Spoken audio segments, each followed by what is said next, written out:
Bismillahirrahmanirrahim.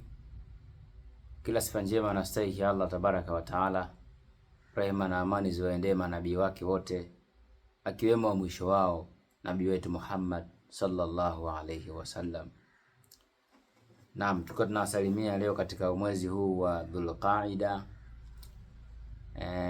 mwezi pili leo bila shaka. Kwa baadhi ya miji na wengineo wako nyuma zaidi au wako mbele zaidi, ikiwa pia katika tarehe 19 leo mwezi wa 4.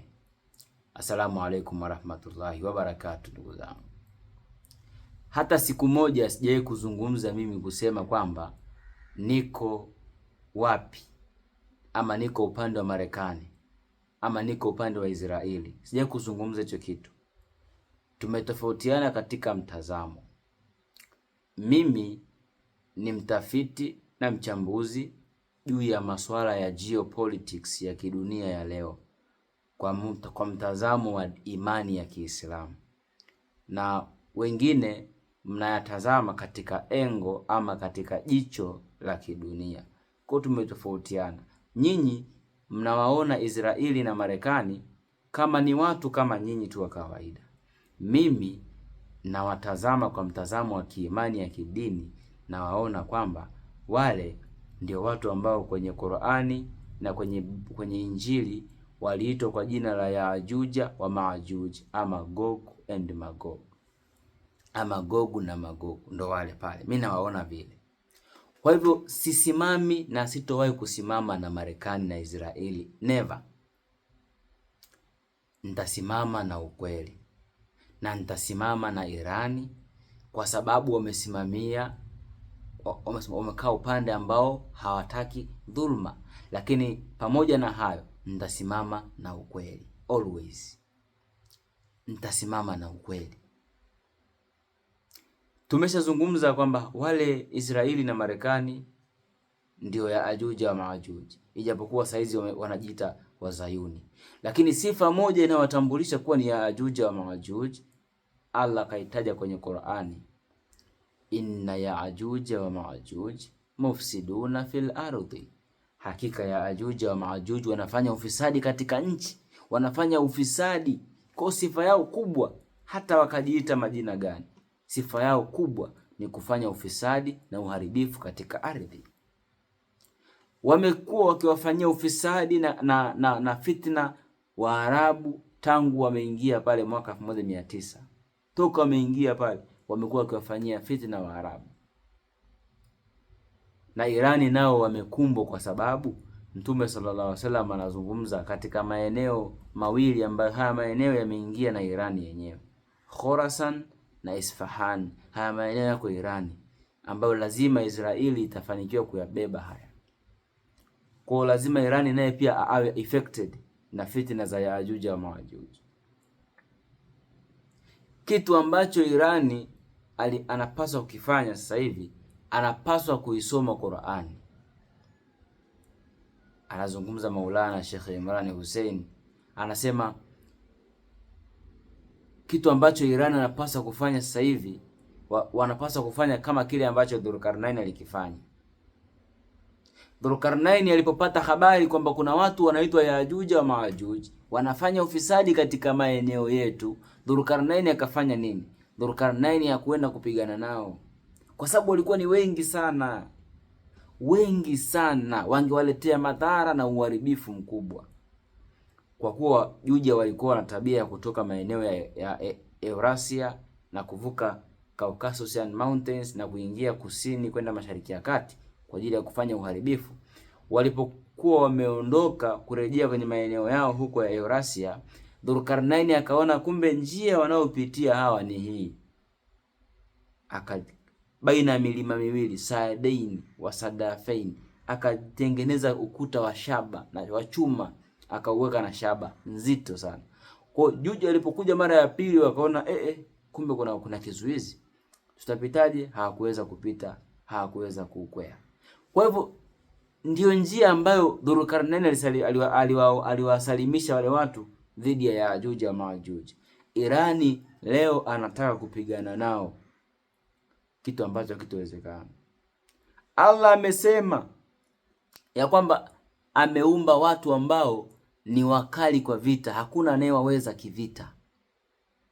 Ahadi ya Allah kuangamiza Yajuj wa Majuj, ameahidi pindi atakapokuja Nabii Isa alayhi salam ndio utakuwa mwisho wao. Kwa sasa hivi hakuna anayeweza kivita.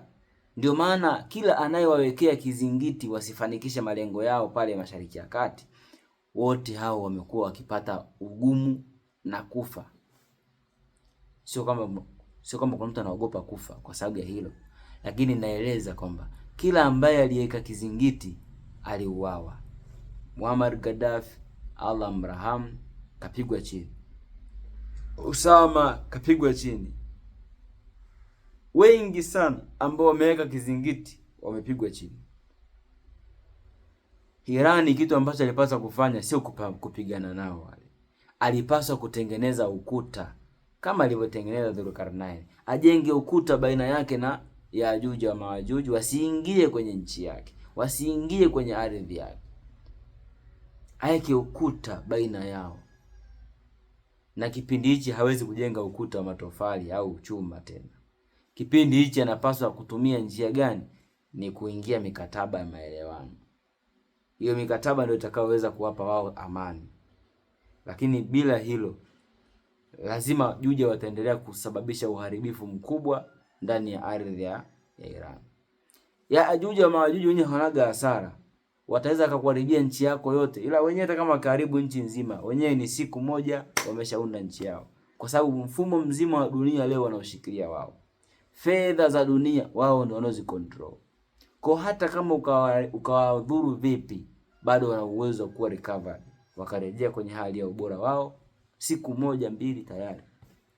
Pesa wanachapisha wao.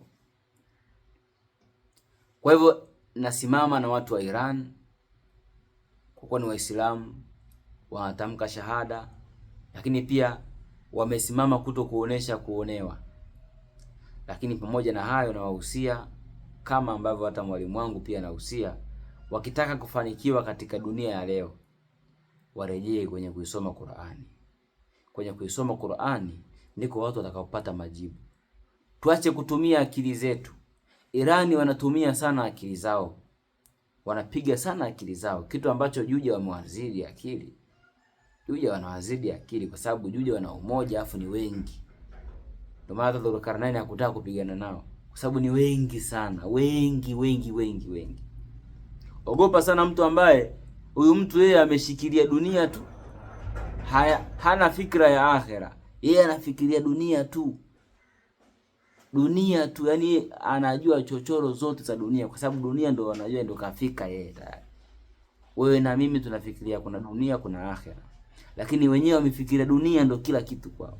Mtu kama huyu huwezi kusema utapigana naye kirahisi. Utamweza kwa sababu ni Allah huyo, lakini huwezi kumweza kirahisi. Ahadi ya Allah kuangamiza Juja, hawatokufa saizi, hawatomalizwa saizi, hawatopumbazwa saizi. Ni mpaka atakapokuja Masihi Isa bin Maryam ndipo Allah ameahidi kuangamiza Yajuja wa Majuj.